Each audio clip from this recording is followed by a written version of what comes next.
వండి వారుస్తా ఉంటారు అధ్యక్ష, అబద్ధాన్ని వండి వారుస్తా ఉంటారు అధ్యక్ష.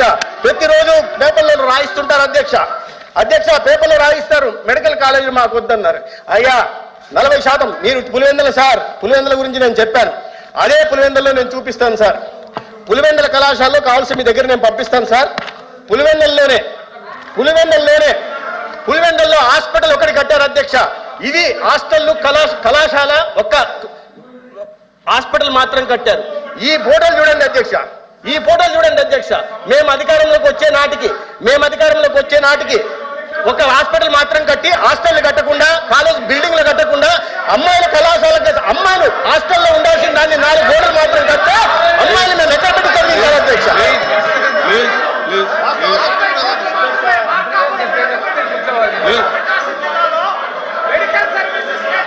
అధ్యక్ష 70% బోధనా సిబ్బంది లేకుండా, 70% బోధనా సిబ్బంది లేకుండా వైద్య విద్యను, నాణ్యమైన వైద్య విద్యను విద్యార్థులకు ఏ రకంగా అందించాలో చెప్పండి అధ్యక్ష. 60% మౌలిక సదుపాయాల కల్పన లేకుండా, హాస్టల్లో లేకుండా చదువుకుంటున్న విద్యార్థులను ఏ హాస్టల్లో చేర్పించాలా, అమ్మాయిలు ఏ చెట్ల కింద చదివించాలా, ఎక్కడ ఉంచాలో సమాధానం చెప్పాల్సిన బాధ్యత గతంలో ముఖ్యమంత్రిగా ఉన్న వాళ్ళకి చెప్పాలి ఉండే అధ్యక్ష. కానీ నిస్సిగ్గుగా నిర్లజ్జగా ప్రతిరోజు విద్యార్థులు అపోహలు సృష్టించే ప్రయత్నం చేస్తారు అధ్యక్ష. మొన్నటికి మొన్న 8,880 కోట్లతో నేను 17 కళాశాలను నిర్మించానని నిస్సిగ్గుగా గతంలో ముఖ్యమంత్రిగా ఉంటున్న వ్యక్తి చెప్తున్నారంటే అపోహలు సృష్టించడం మంచిది కాదు అధ్యక్ష. ప్రభుత్వం ఏదైనా సరే ప్రభుత్వం ఉన్నప్పుడు తర్వాత ప్రభుత్వం బాధ్యతలు తీసుకోవాల్సింది. కానీ నేను నిర్మించానని అపోహలు చెప్తుంటే సంపద సృష్టిస్తానని విద్యార్థులు చెప్తే ఇవాళ విద్యార్థులకు 17 కళాశాలలు లేక విద్యార్థులంతా చదువులకు దూరం అయిపోతున్నారని చెప్తున్నారు. 750 సీట్లు రావాల్సిన సీట్లు రాలేదంటున్నారు. దీనికి బాధ్యత వహించాల్సింది ఎవరు? దీనికి మౌలిక కల్పించాల్సిన బాధ్యత ఎవరిది? ఫ్యాకల్టీ డెఫిషియన్సీకి కారణం ఎవరు? సమాధానం చెప్పండి అధ్యక్ష. ఇది సమాధానం చెప్పాల్సిందిగా మీరు కోరాలి అధ్యక్ష. ఆ పార్టీ గౌరవ సభ్యులు నేను అడుగుతున్నాను. వాళ్ళ ముఖ్యమంత్రి గారు రోజు అబద్ధాలను వండి వారిస్తుంటే, అసత్యాలను చెప్తుంటే ఈ రకంగా సమర్థత లేదా అధ్యక్ష? సమర్థత ఉంది అధ్యక్ష. రికార్డు స్థాయిలో ఒక సంవత్సరంలో తాడేపల్లి భవనాన్ని కట్టారు అధ్యక్ష. రికార్డు స్థాయిలో 26 జిల్లాల్లో ప్రభుత్వ ఆస్తుల్ని, రవాణా శాఖ సంబంధించిన ఆస్తులు తీసుకుని వైఎస్ఆర్సీపీ పార్టీ నేరాలను కట్టారు అధ్యక్ష. విసిగొండ గుండు కట్టి 450 కోట్లతో విలాసవంతుల భవనాన్ని నిర్మిస్తున్నారు. కానీ పేద విద్యార్థులకు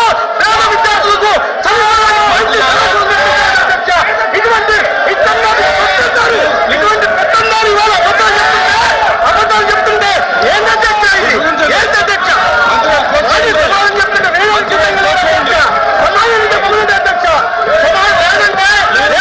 పార్టీ అధ్యక్షుడిని అధ్యక్ష.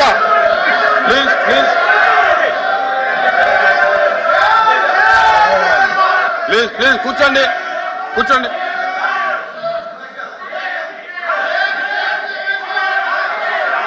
Please question number 1355 minister for transport minister గారు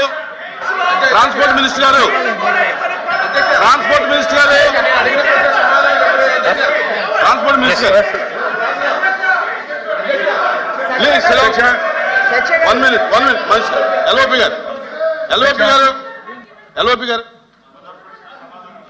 ఎల్ఓపి గారు మాట. అధ్యక్ష, ఇది ప్రశ్నోత్తర సంఘం. సభ్యులు ప్రశ్న అడిగారు, మంత్రులు వచ్చి గౌరవ మంత్రులు వచ్చి సమాధానం చెప్తూ అందులో వారు మాట్లాడుతున్న మాటలు రాజకీయ ఉపన్యాసాలు అవి చేయడం అనేది సమంజసం. అది నచ్చకొచ్చే మాట మాట్లాడి ఇంకా సమంజసం. రెండు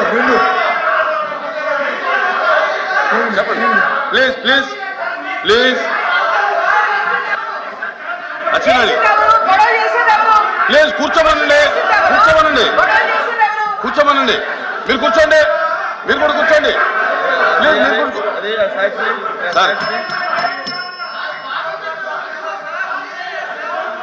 అరే కూర్చోండి. శ్రీకాంత్ కూర్చోండి. అమ్మా కూర్చోండి. మీరు కూర్చోండి. మీరు కూడా కూర్చోండి. ఎల్ఓపి గారు మాట్లాడతారు. కూర్చోండి. అధ్యక్ష ఆయన అయిపోయినండి. కూర్చోండి. కూర్చోండి కూర్చోండి ప్రశ్న రవీంద్ర గారు కూర్చోండి. సభ్యులు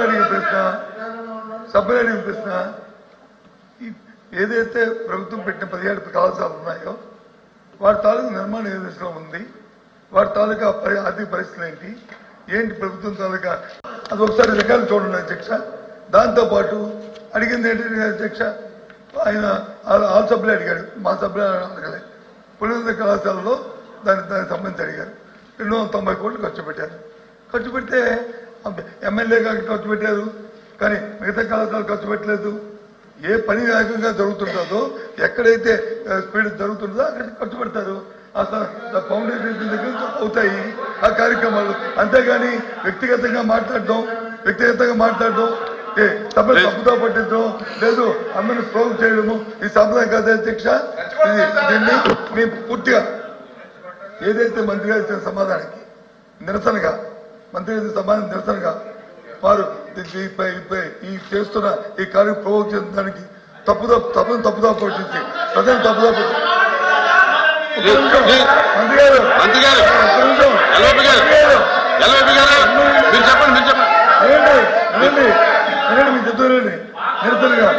నిరసనగా సభను తప్పుదో నిరసనగా ఏదైతే రాష్ట్రంలో 17 కళాశాలలో చదువుతున్న పేద విద్యార్థుల తాలూకా అవునిచ్చారు వారికి వచ్చిన అవకాశాలని ఈ ప్రభుత్వం కావాల్సిన నేపథ్యంలో ఈ సభ నుంచి వాకౌట్ చేస్తున్నారు.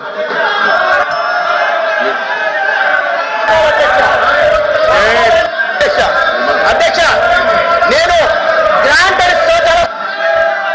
మిగతా జమాటికి ఫైనాన్షియల్ టైఅప్ అన్న గౌరవ సభ్యులకు అర్థం కాకపోతే బాధ్యత నాది కదా అధ్యక్ష. నేను గ్రాంట్ కింద 530 కోట్లు మాత్రమే అని చెప్పాను అధ్యక్ష.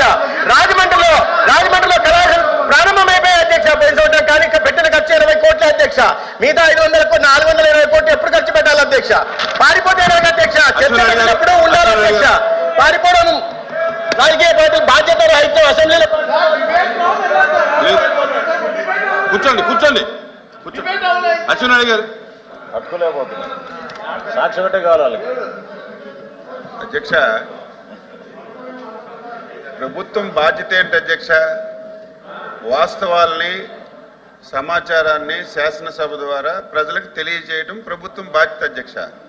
మా మంత్రి గారు ఏం చెప్పారు? ఈ మధ్య పేపర్లో అవినీతి డబ్బుతో ఒక పేపరు టీవీ ఛానల్ పెట్టి ఉన్నది లేనట్టుగా ఎవ్రీడే 150 కోట్ల మంది మంచి అన్నా సరే ఈ పేపర్లో అది చెడ్డని వస్తుంది అధ్యక్ష. ఇప్పుడే 2 నిమిషాల ముందు ఒక డిస్కషన్ జరిగింది. దీపం 2 పథకం కింద ఒక క్వశ్చన్ వేశారు.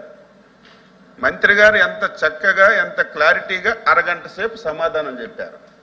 బయట సాక్షి టీవీలో ఏమొస్తుందంటే మా మంత్రి గారంట నీళ్లు నమిలారట. వాళ్ళు అడిగిన దానికి అసలు సమాధానమే చెప్పలేక విసిగి వేసారి కూర్చోపోయారు.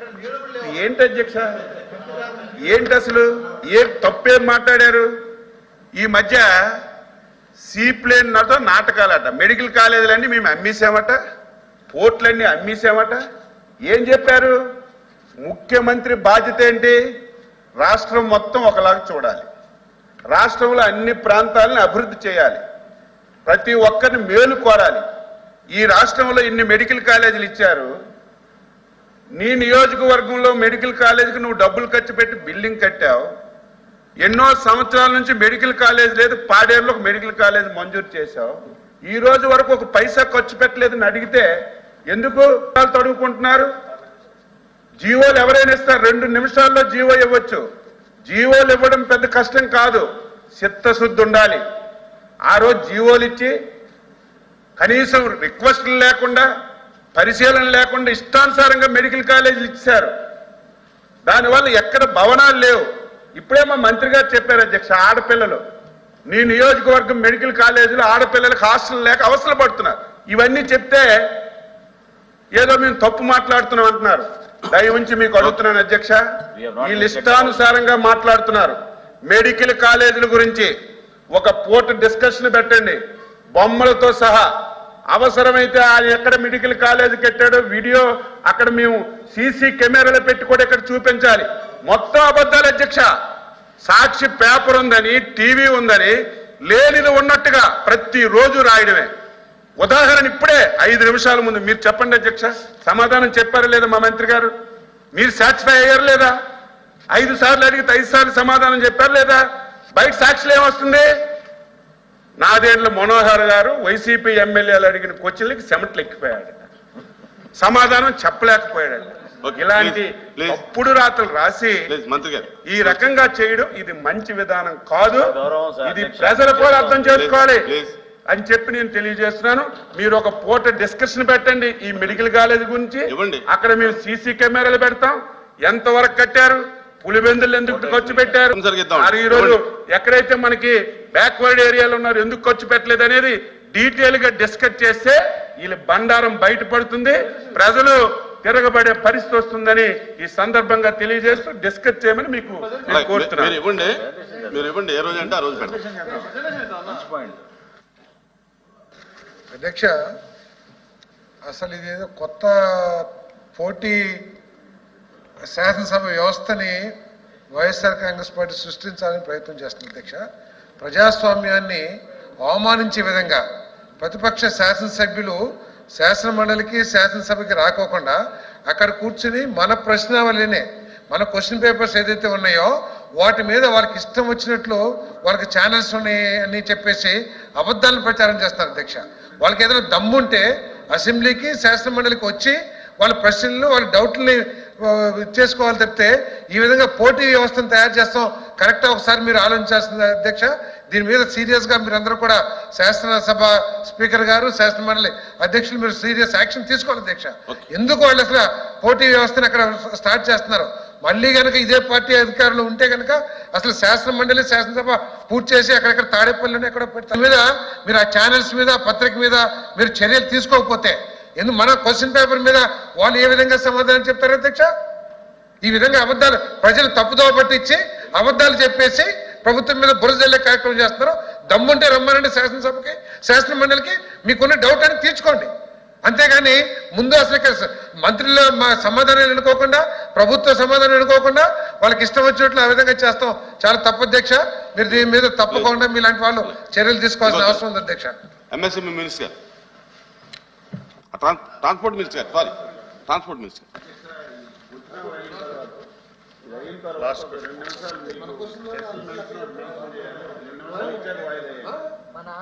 సార్ ఏమన్నారు క్వశ్చన్ అయ్యాక 2 నిమిషాలు స్పెషల్ గా మీకు మీ దృష్టి కూడా తీసుకురావాలి. అలాగే వేద్దాం. అంటే స్పెషల్ మెన్షన్స్ అయిపోయిన తర్వాత వేద్దాం. అధ్యక్ష, ఏ ప్రశ్నకు సమాధానం లేదండి. బ్రీఫ్ ప్రశ్నకు సమాధానం ఈ ప్రశ్న ఉత్పన్నం కాదు. ఈ ప్రశ్నకు సమాధానం ఈ పథకం అమల్లో లేదు కాబట్టి వారికి అందించే పరిమాణం మొత్తం విషయంలో ఉత్పన్నం కాదు. 4వ ప్రశ్నకు సమాధానం ఈ ప్రశ్న ఉత్పన్నం కాదండి. Okay. Special mentions MV Ramachandra Reddy గారు, డాక్టర్ సిపాయి సుబ్రహ్మణ్యం గారు, కల్పలత గారు, పాకలపాటి రఘువర్మ గారు. రఘువర్మ గారు, కస్తూరిబా గాంధీ పాఠశాలలో పనిచేస్తున్న బోధన సిబ్బందికి మరి ఎంటీఎస్ సిబ్బంది అమలు చేస్తానని చెప్పి 2 సార్లు జీవో ఇష్యూ చేశారు. కానీ నేటి వరకు కూడా జీవో దాన్ని అమలుపరిచిన సందర్భం లేదు. వారి చేత చాలా పని ఎక్కువగా చేయించుకుంటున్నారు. వార్డెన్ డ్యూటీస్ కూడా చేయించుకుంటున్నారు. సుప్రీంకోర్టు ఒక విధానాన్ని అమలు వాళ్ళు తీర్పు అయితే ఇచ్చారు. సమాన పనికి సమాన వేతనం అని. శ్రమ దోపిడీ జరుగుతుంది. దయచేసి వారికి మాత్రం ఎంటీఎస్ని అమలుపరచాలని మీ ద్వారా ప్రభుత్వాన్ని కోరుతాను. అధ్యక్ష, లక్ష్మణ్ రావు. అధ్యక్ష, 2008 డిఎస్సిలో నష్టపోయిన 30% మందికి అప్పట్లో తెలుగుదేశం ప్రభుత్వమే ఎమ్మెల్సీ కమిటీ వేసింది. అధ్యక్ష, ఆ కమిటీ ఆధారంగా 2193 మందికి మినిమం టైం స్కేల్ పద్ధతిలో టీచర్ పోస్టులు ఇచ్చారు. అధ్యక్ష, ఇటీవల హైకోర్టు, ఉమ్మడి హైకోర్టు వాళ్ళని రెగ్యులరైజ్ చేయమని ఇది ఉత్తర్వులు ఇచ్చింది. అధ్యక్ష, ఆ ఉత్తర్వులు అమలు చేయాలని మీ ద్వారా ప్రభుత్వానికి కోరుతున్నాను. వెంకటేశ్వర గారు. నిన్నటిది కూడా ఉంది సార్, ఈరోజేనా చెప్పండి. రైట్గా నిన్న స్పెషల్ మెన్షన్స్ ఇవ్వలేదు. అది కాదు సార్, అంటే నిన్న టేకప్ చేయలేదండి, అందుకు అడుగుతున్నాను. గ్రామ రెవెన్యూ సహాయకుల సమస్యలు పరిష్కరించాలని గ్రామ రెవెన్యూ సహాయకులకు తెలంగాణ ప్రభుత్వం అమలు చేస్తున్న విధంగా నామినీ విఆర్ఏలందరికీ కూడా పే స్కేల్ అమలు చేయాలని, నామినీ విఆర్ఏలను విఆర్ఏలుగా పరిగణించాలని, ఇంటర్ విద్యార్హతల ఆధారంగా అర్హులకు ప్రమోషన్లు ఇవ్వాలని చెప్పి, జాబ్ చార్ట్కు విరుద్ధంగా నైట్ డ్యూటీలు, ఇసుక, రైస్ మిల్స్ వద్ద డ్యూటీలు నిలుపుదల చేయాలని మీ ద్వారా ప్రభుత్వానికి విజ్ఞప్తి చేస్తున్నాను. అధ్యక్ష, నిన్నటిది 104 ఉద్యోగుల సమస్యలు పరిష్కరించాలి. రాష్ట్రంలో 104లో డ్రైవర్లు, డేటా ఎంట్రీ ఆపరేటర్లు గత 16 సంవత్సరాలుగా పనిచేస్తున్నారు. గతంలో ప్రభుత్వ అధీనంలో పిహెచ్సిల ద్వారా పనిచేసే వీరిని గత ప్రభుత్వం అరవిందో యాజమాన్యానికి వీరికి అప్పగించింది. అరవిందో యాజమాన్యం నుండి తప్పించి దేవాదాయ ధర్మాదాయ శాఖలో హిందూ ధర్మాన్ని పరిరక్షణకు విధుల్లో భాగంగా దేవాలయాల్లో మత సంస్థలు పనిచేసే సిబ్బంది నియామకం 2005లో ఒక నిషేధం విధించడం జరిగింది. అధ్యక్ష, మన పొరుగు రాష్ట్రం తెలంగాణలో దేవాదాయ శాఖ వారు 2014లో జూన్ వరకు నియామకం కాబట్టి వారందరినీ రెగ్యులర్ చేస్తూ జీవో ఇచ్చి ఉన్నారు. అధ్యక్ష, అలాగే మన రాష్ట్రంలో కూడా ఈ నిషేధాన్ని 2014 వరకు జీవో ఇచ్చినట్లయితే మన రాష్ట్రంలో దేవాదాయ ధర్మాదాయ శాఖ పనిచేసే సుమారు 2000 మంది ఉద్యోగులందరికీ కూడా మంచి భవిష్యత్తు మరియు ప్రమోషన్లు వస్తాయి. అధ్యక్ష, కనుక ఈ రెగ్యులరైజేషన్ జీవో ఇప్పించవలసిందిగా కోరుచున్నాను. అధ్యక్ష, ఈ జీవో వల్ల రాష్ట్రానికి 1 పైసా కూడా ఆర్థిక భారం పడదని కూడా నేను మీకు తెలియజేస్తున్నాను. అధ్యక్ష, ఆర్థిక భారం పడని జీవో ఇస్తే ఉద్యోగుల జీవితాల్లో వాళ్ళకి మంచి ఒక వెలుగు వస్తుందని చెబుతూ అది అవకాశం కలగజేయమని నేను కోరుతున్నాను. అధ్యక్ష, ప్లీజ్. కల్పలత గారు. అధ్యక్ష, మరొకటి అధ్యక్ష. కూర్చోండి. కల్పలత గారు. అధ్యక్ష, సిపిఎస్ అమలు తేదీ కంటే ముందే రిక్రూట్ అయిన నోటిఫికేషన్ వెలువడిన దాదాపుగా 11,000 మంది రాష్ట్ర ఉద్యోగులు ఉన్నారు. అధ్యక్ష, వారికి కేంద్ర ప్రభుత్వం ప్రభుత్వ ఉద్యోగులకు అనుసరించిన విధానం ప్రకారమే రాష్ట్ర ప్రభుత్వ ఉద్యోగాలు కూడా అనుసరించాలని అధ్యక్ష. అలాగే రాష్ట్ర ప్రభుత్వ ఉద్యోగులకు ఓపీఎస్ పాత పెన్షన్ విధానం అమలుపరచాలని మీ ద్వారా ప్రభుత్వాన్ని కోరుతున్నాను. అధ్యక్ష, థ్యాంక్ యూ. అధ్యక్ష.